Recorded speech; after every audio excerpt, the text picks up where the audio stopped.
ಇನ್ನು ಆ ಕೃಷ್ಣ ಬಂದಿಲ್ಲ. ನೀ ಹೇಳಕ್ ಬಿಡಲ್ಲ. ಆ ಕೃಷ್ಣ ನಗು ಬರಲ್ಲ. ಲೇ ಕೃಷ್ಣ ಈಗ ಬಕೆಟ್ ಬಂದಿದೆ. ನಾನು ಉಚಿತ ನಂಗ ಉಚಿತ ಅನ್ನೋದ್ರಲ್ಲಿ ಇವ ನಮ್ಮ ಲೈವ್ಗೆ ಸಮಯ ಅಂತ ಹೇಳ್ಬಿಡ್ತಿದ್ದ. ಇವ್ರಿಗೂ ಏನ್ ಮಾಡೋದು? ಅಭಿಮನ್ಯು ಯಾರಾಗ್ತಾರೆ? ನಾಟಕದ ಹೆಸರು ಅಭಿಮನ್ಯು ಯಾರಂತ ಇನ್ನು ಹೇಳಿಲ್ಲ.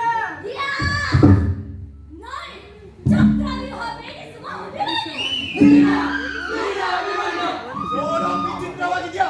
ಎಲ್ಲಿಂದ ಬಂದೆ? ನಮ್ಮ ಇಂಡಿಯಾದವ್ರಿಗೆ ಕೊಡಕ್ ಪಾತ್ರ ಇಲ್ಲ, ನಿನಗೆ ಕೊಡೋದು?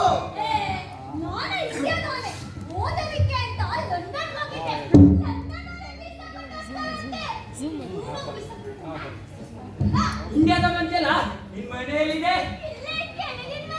ಏನು? ಕೆಳಗಿನ ಮನೆಯಲ್ಲ, ನಾವು ಗೊತ್ತಲ್ಲ, ಮೇಲೆ ಮೇಲಿನ ಮನೆಯವರು.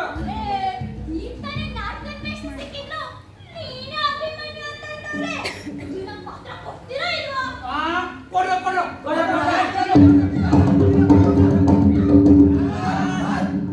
ಕೆಳಗಿನ ಮನೆಯವರಿಗೆ ನಮ್ಮ ಮನೆ ಪಾತ್ರವನ್ನು ಮುಟ್ಟಕ್ ಬಿಡಲ್ಲ. ಇದು ಮನೆ ಪಾತ್ರ ಮುಟ್ಟಿದ್ದೆ, ಇದು ನಮ್ಮ ದೇವಸ್ಥಾನ ಪಾಲಕ್ಕೆ ಮುಟ್ಟಿದ್ದೆ, ಇದು ನಮ್ಮ ಕಟ್ಟಿನ ಬಾವಿ ಬಂದಿದ್ದಕ್ಕೆ, ಇದು ನಮಗನ್ನ ಮಜಾ ಆಗಿದ್ದಕ್ಕೆ, ಇದು ನಮ್ಮ ಮುಂದೆ ಕುದುರೆ ಮೇಲೆ ಕೂತು ಮೆರವಣಿಗೆ ಮಾಡ್ಕೊಂಡಿದ್ದೆ. ಅಭಿಮನ್ಯು ಇವಾಗ ಚಕ್ರವ್ಯೂಹ ನೋಡಲ್ಲ. ನೀನು ಕೆಳಗಿನವನು, ಕೆಳಗೆ ಇರು, ಬಂದ್ರೆ ಹೀಗೆ ಚಕ್ರವ್ಯೂಹದಲ್ಲಿ ಸಿಕ್ಕಾಕೋತೀಯ. ಇವತ್ತೇಳು ಯಾರು ನೀನು? ಯಾವ ಪಾಪು? ಎಲ್ಲಿದ್ದೀಯ ನೀನು? ಎಲ್ಲಿ ತೋರಿಸು.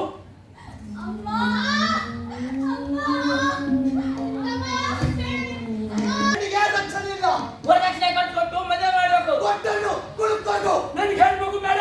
ಡಾಕ್ಟ್ರೇ, ವರದಕ್ಷಿಣೆ ಖರ್ಚಾದ್ರೂ ಪರವಾಗಿಲ್ಲ, ಆ ಮಗು ಈ ಭೂಮಿ ಮೇಲೆ ಬರಬಾರ್ದು.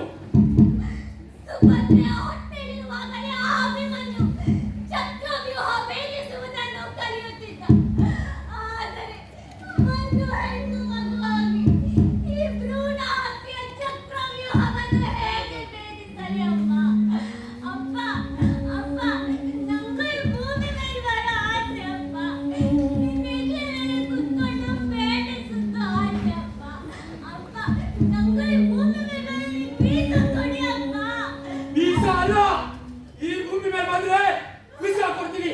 ದರಿದ್ರ ಎಣ್ಣೆ ತಪ್ಪೆ. ಯಾರು ನೀನು? ವಿಷಾ ವಿಷಾ ವೇಟಿಂಗ್ ಫಾರ್ ವಿಷಾ, ವಿಷಾ ವಿಷಾ ವೇಟಿಂಗ್ ಫಾರ್ ವಿಷಾ. ಅಚ್ಚಾ ಬೆಚ್ಚಿ ಬೆಚ್ಚಿ ಮನೆಗೆ ಯಾರು ನೀನು?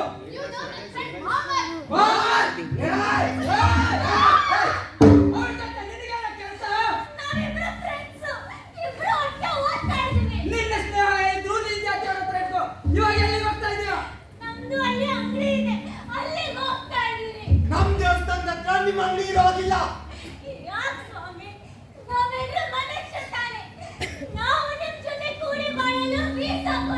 ಇಲ್ಲ ಇಲ್ಲ, ನಾವು ನೀವು ಯಾವತ್ತೂ ಒಂದಾಗಕ್ಕಾಗಲ್ಲ. ಇದನ್ನ ನಮ್ಮ ಕೈ ಒಪ್ಪೋದಿಲ್ಲ.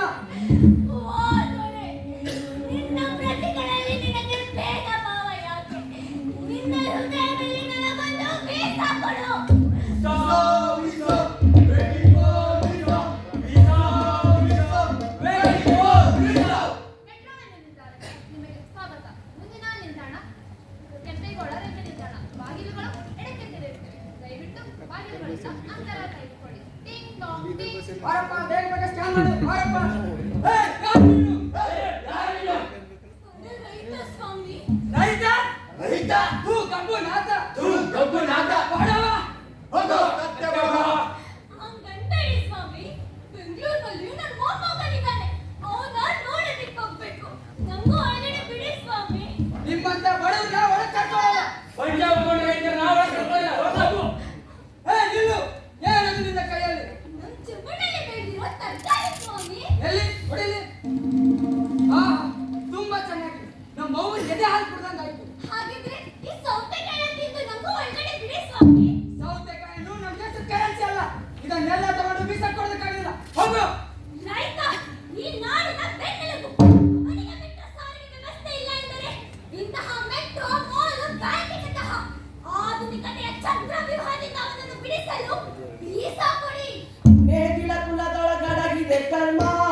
ಕಡಿಮೆ ಆಗುತ್ತೆ.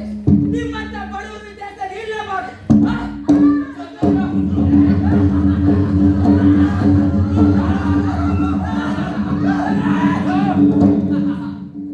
ಕೊನೆಯದಾಗಿ ನಿಜ ಹೇಳು, ಯಾರು ನೀನು? ನಾನು ಈವರೆಗೂ ನಡೆದಿದ್ದೆಲ್ಲವೂ ಸತ್ಯ, ನುಡಿದಿದ್ದೆಲ್ಲವೂ ಸತ್ಯ. ನಾನು ಬಾಬಾ ಸಾಹೇಬ್ ಅಂಬೇಡ್ಕರ್.